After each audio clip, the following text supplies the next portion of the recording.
Tesla सदी के वो महान साइंटिस्ट है जिन्होंने दुनिया को इलेक्ट्रिसिटी के हजारों आयाम देकर उजाला किया, पर उनकी खुद की जिंदगी अंधेरों से भरी रही। ग्रेट माइंड, कुछ कर गुजर जाने का जज्बा, थॉमस एडिसन से रेवलरी और 300 से ज्यादा इन्वेंशंस टेस्ला की जिंदगी के एक पार्ट को डिफाइन करते हैं। लेकिन टेस्ला की जिंदगी का एक और आयाम था अकेलापन, जिसे उन्होंने दुनिया में तब तक सबके सामने नहीं आने दिया जब तक कि उनकी मौत नहीं हुई।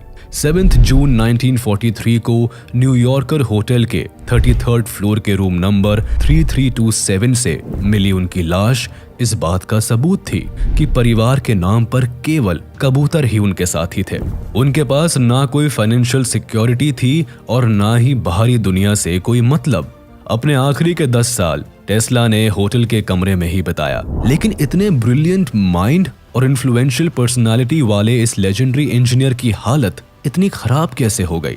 300 से भी ज्यादा इन्वेंशन पेटेंट कराने के बाद भी वो ऐसी स्थिति में क्यों रहे? और आखिर क्यों मॉडर्न इलेक्ट्रिक वर्ल्ड का भविष्य बदलने वाला ये इन्वेंटर खुद अपना भविष्य नहीं बदल पाया? 10 जुलाई 1856 को क्रोएशिया की तेज आंधी और लाइटनिंग के बीच एक बच्चे का जन्म हुआ, जिसके पैदा होते ही मेड ने उसे चाइल्ड ऑफ डार्कनेस कह दिया। लेकिन उसकी माँ का बिलीव था कि उनका बच्चा रे ऑफ लाइट बनेगा। ये बच्चा कोई और नहीं बल्कि खुद निकोला टेस्ला थे, जिसकी किस्मत जन्म से ही रोशनी से जुड़ी गई थी।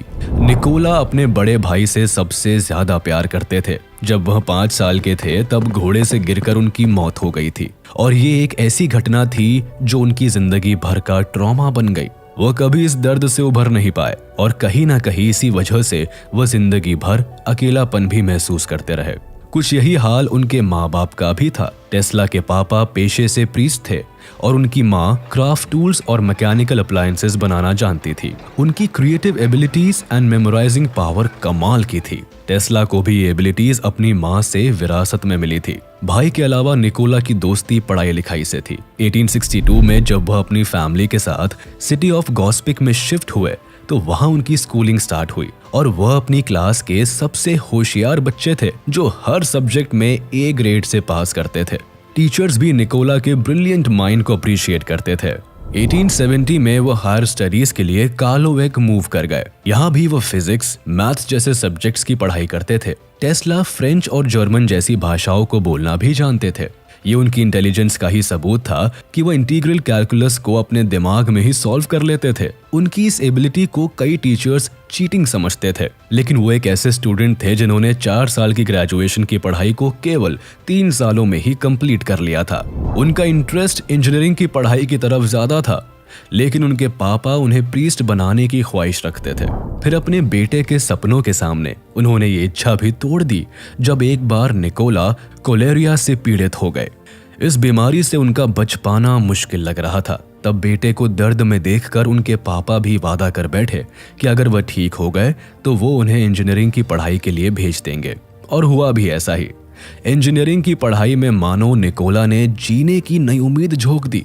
वो जल्द ही रिकवर हो गए और निकल पड़े उस राह पर जो उन्हें इलेक्ट्रिक इन्वेंशंस के करीब ले जाने वाली थी। 19 साल की उम्र में निकोला ऑस्ट्रिया के पॉलीटेक्निक इंस्टीट्यूट में इलेक्ट्रिकल इंजीनियरिंग पढ़ने चले गए और जल्दी ही वहां के स्टार स्टूडेंट बन गए। फर्स्ट ईयर में उनके हाईएस्ट मार्क की बदौलत डीन भी उन्हें स्टार स्टूडेंट कहने से रोक नहीं पाए। मगर उनकी ये ब्रिलियंट स्कॉलर की इमेज को भी ग्रहण लगते देर नहीं लगी। फिजिक्स की क्लास में एक बार प्रोफेसर से उनकी डायरेक्ट करंट मोटर्स को लेकर कहासुनी हो गई। टेस्ला ने डिजाइन में कई फ्लॉज होने की बात कह दी।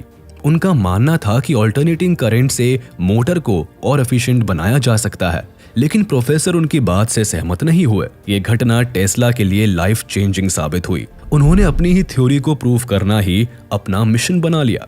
अगले 6 साल टेस्ला एक ऐसी हाइपोथेटिकल मोटर के बारे में सोचते रहे जो ऑल्टरनेटिंग करंट से चलती हो। ये थॉट उनके लिए एक ऐसा ऑब्सेशन बन गया कि वो कॉलेज स्टडीज पर फोकस नहीं कर पाए, साथ ही गैम्बलिंग के एडिक्शन में फंस गए।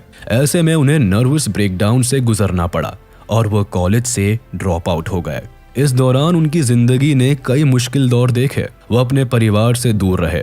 उनके दोस्तों को लगा टेस्ला नदी में डूबकर मर गए, और कुछ टाइम बाद उन्होंने अपने पापा को भी खो दिया। 1881 में जब टेस्ला अपनी हालत से उभर कर बुडापेस्ट आए तो उन्हें अमेरिकन टेलीफोन एक्सचेंज में काम मिला। यहाँ उन्होंने ड्राफ्ट्समैन के तौर पर काम करना तो शुरू किया, लेकिन उनका माइंड अभी भी एसी करंट थ्योरी पर इतना फोकस था कि एक दिन पार्क में टहलते हुए उनके दिमाग में रोटेटिंग मैग्नेटिक फील्ड के प्रिंसिपल से चलने वाली एसी मोटर का कॉन्सेप्ट आया। इमेजिनेशन और मेमोरी पावर तो टेस्ला की कमाल थी ही। उन्होंने अपने दिमाग में इस नक्शे को बसा लिया और वो समझ गए कि ये काम कर सकता है। किस्मत ने फिर टेस्ला का रास्ता साइंस की तरफ मोड़ दिया और 1882 में टेस्ला को कॉन्टिनेंटल एडिसन कंपनी में जॉब मिली एंड वो पेरिस शिफ्ट हो गए। ये एक ब्रांड न्यू इंडस्ट्री थी और काम इंडोर लाइट इंस्टॉलेशन का था। यहाँ भी टेस्ला के टैलेंट ने ब्रांच मैनेजर को इम्प्रेस कर दिया। 2 साल की कड़ी मेहनत के बाद वो वक्त भी आया जब टेस्ला को एडिसन की न्यूयॉर्क ब्रांच में वर्क करने का ऑफर मिला। जेब में केवल 4 सेंट और एक लेटर ऑफ रिकमेंडेशन लिए 1884 में टेस्ला अमेरिका आए और जल्द ही उनकी मुलाकात इलेक्ट्रिक बल्ब के इन्वेंटर थॉमस एडिसन से हुई। शुरुआती दौर में दोनों ही महान वैज्ञानिक एक दूसरे से काफी इंप्रेस हुए, लेकिन ये दोस्ती राइवलरी में बदलते देर नहीं लगी। एक साथ काम करते हुए जहां टेस्ला को एडिसन के काम करने का तरीका बिल्कुल अजीब लगा, क्योंकि वह कई परम्यूटेशन कॉम्बिनेशन लगाकर वर्क करते थे, वही टेस्ला फिजिक्स के फॉर्मूले से उस काम को कम समय में खत्म कर देते थे। ये दोनों इन्वेंटर एक दूसरे से काफी अलग थे। टेस्ला एसी पावर्स की तरफ काफी अट्रैक्टेड थे, जो लार्ज अप्लायंसेस और लॉन्गर डिस्टेंस तक लाइट प्रोवाइड कर सकती थी, लेकिन एडिसन केवल डीसी लाइट पर काम करते थे, जो छोटी डिस्टेंस और स्मॉल लाइटिंग डिवाइसेस को पावर दे सकती थी। एडिसन जानते थे कि टेस्ला का AC power work DC power की सेल को इफेक्ट कर सकता है, इसीलिए उन्होंने एसी मोटर्स के इंजीनियरिंग वर्क को कभी तवज्जो नहीं दी।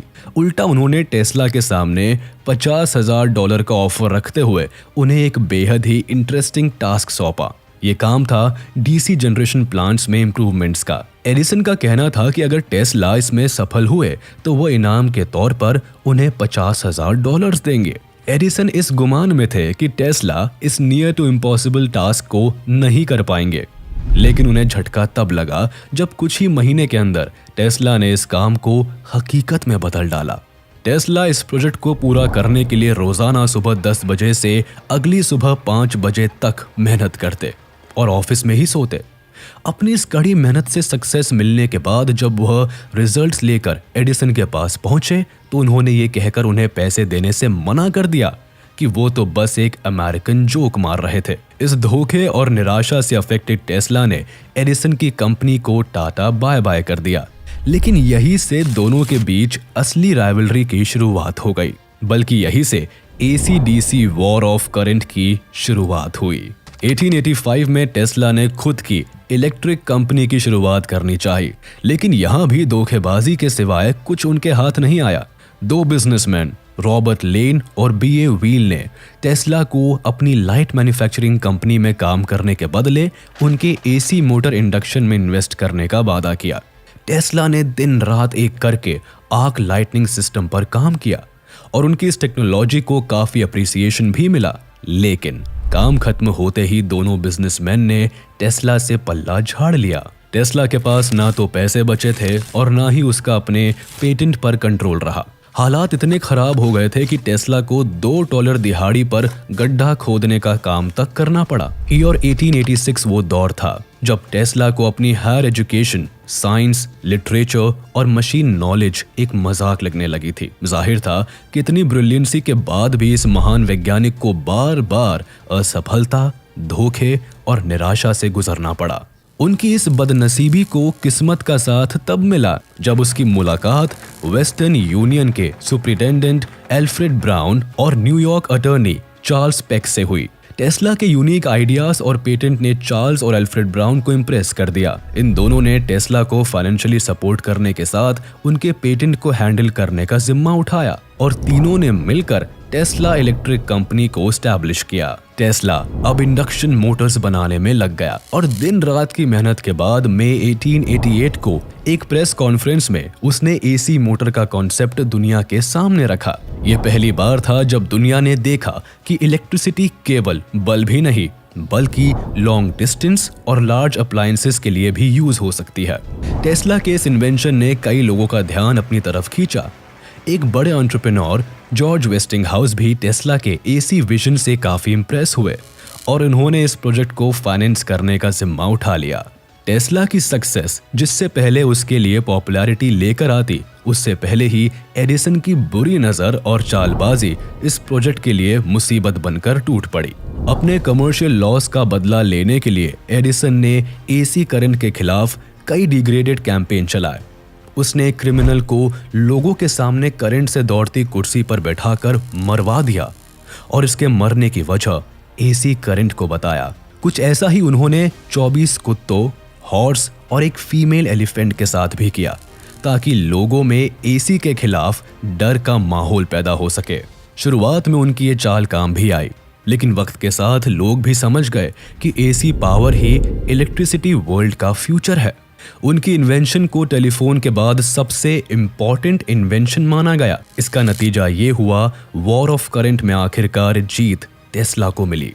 अपने करियर के पीक पर टेस्ला ने 3 जाइगैंटिक जनरेटर्स को भी डिजाइन किया, जिसका काम नायग्रा फॉल से 50,000 हॉर्स पावर जनरेट करना था। जाहिर है ये एक बड़ी अचीवमेंट थी क्योंकि आधी से ज्यादा दुनिया तब ऑयल लैंप चला रही थी। इस इन्वेंशन ने टेस्ला को रिन्यूएबल एनर्जी की फील्ड में पायनियर बना दिया। लेकिन अभी भी उनकी मुसीबतें खत्म नहीं हुई क्योंकि वेस्टिंगहाउस की कंपनी लाखों के कर्ज में थी। दुनिया के पास पैसा नहीं था, लेकिन ऐसे में उनके दोस्त वेस्टिंगहाउस ने कंपनी को बचाने के लिए कंपनी में टेस्ला से कुछ रॉयल्टीज कम करने की मांग की, जिस पर बिना कुछ सोचे टेस्ला ने अपने कॉन्ट्रैक्ट को फाड़ दिया और लाखों करोड़ों की रॉयल्टीज को जाने दिया। वो ग्रेटफुल थे कि वेस्टिंगहाउस ने उन पर तब विश्वास किया जब किसी ने उनका साथ नहीं दिया, और इसी दोस्ती के नाते उन्होंने अपने $300 मिलियन को यूं ही जाया कर दिया। टेस्ला के लिए पैसा कभी मायने नहीं रखता था और ना ही वो कभी फाइनेंशियल सिक्योरिटी को तवज्जो देते थे। वो जो भी कमाते थे उसकी पाई पाई अपने इन्वेंशंस पर लगा देते थे और यही वजह थी कि उनकी उम्र के आखिरी पड़ाव तक वह गरीबी और अकेलेपन से जूझते रहे। हालांकि इस दौरान उनके 300 पेटेंट ऐसे रहे जिसने उन्हें लाइमलाइट में बनाए रखा, जैसे कि उनके द्वारा व्हीकल्स के लिए बनाई गई टेस्ला टर्बाइन भी काफी पॉपुलर हुई। इसके अलावा उन्हें एक्स-रे टेक्नोलॉजी का पायनियर भी कहा गया। वो पहले इंसान बने जिन्होंने बताया कि एक्स-रे ह्यूमन बॉडी के लिए खतरनाक हो सकता है। अपने टाइम से बहुत आगे वो पहले ऐसे साइंटिस्ट थे जिन्होंने 1898 में एक रिमोट कंट्रोल तक बनाया और उससे एक मिनिएचर बोट को कंट्रोल किया। इन सभी डिवाइसेस के अलावा एक और इन्वेंशन ने टेस्ला की पॉपुलैरिटी को बढ़ाया था और वो था टेस्ला कॉइल। ये device high voltage electricity produce कर सकती थी। इसके जरिए टेस्ला समझ पाए थे कि वो पावरफुल रेडियो सिग्नल सेंड और रिसीव कर सकते थे। पावरफुल रेडियो सिग्नल प्रोजेक्ट पर वह कई सालों से काम कर रहे थे। इस इन्वेंशन को वो ब्रॉडकास्ट भी करने वाले थे, लेकिन उससे पहले ही लैबोरेटरी में आग लग गई और उनकी इन्वेंशन आग की चपेट में राख हो गई। इस डिजास्टर ने केवल टेस्ला की रिसर्च ही नहीं जलाई बल्कि उनके इरादों पर भी पानी फेर दिया। ये वो घटना थी जिसने टेस्ला को तोड़ कर रख दिया। उनकी रेडियो सिग्नल की सारी खोज धुआं हो गई। यहाँ से उनका बुरा वक्त शुरू हो गया। कुछ सालों बाद मार्कोनी ने टेस्ला के 17 पेटेंट को इस्तेमाल करके दुनिया का पहला रेडियो मैसेज भी भेजा।